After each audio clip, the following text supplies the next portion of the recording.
Today we're talking about Annihilation, the new map pack for Call of Duty Black Ops. We have 4 new multiplayer maps: Hangar 18, Silo, Drive-In, and Hazard, and a new zombies map called Shangri.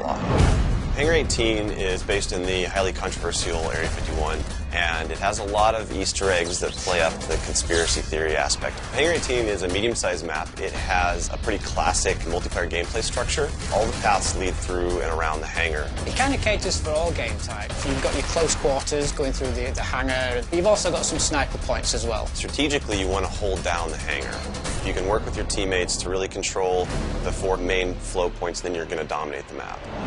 Silo is based on a Russian underground nuclear missile silo construction site.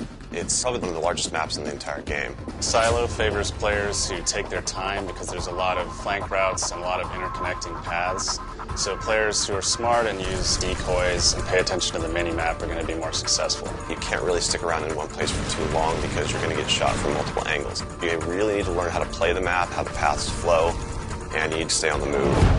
Nuketown was a really hugely successful and popular map with Black Ops, and we wanted to do another map in the DLC that kind of emulates that style of gameplay. Drive-In's a fairly small map, but it does have a variation of battles. You've got the wide open area in the middle, the actual Drive-In itself, but then you do have close quarter battles down the side. So Hazard was inspired by one of our World at War maps called Cliffside, but it's a complete reimagining of it.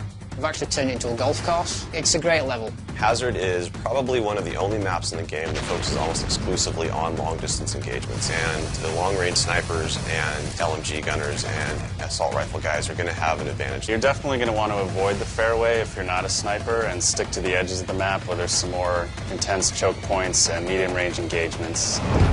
The story in Shangri-La is shrouded in mystery. I love to leave it up to the fans to derive their own ideas from it and also discover the facts that we put in there. I hope they really get the sense that we've taken this to just a whole nother level with the new weapons, the new environment, the new ways of getting around the map and things like that. There's a lot of holding areas, escape hatches, and things that let you get out at the last minute, which is a contrast to Call of the Dead, where it was a very wide open map. This is a much tighter map. Don't hold out too long. If things look like they're getting rough, get out of there.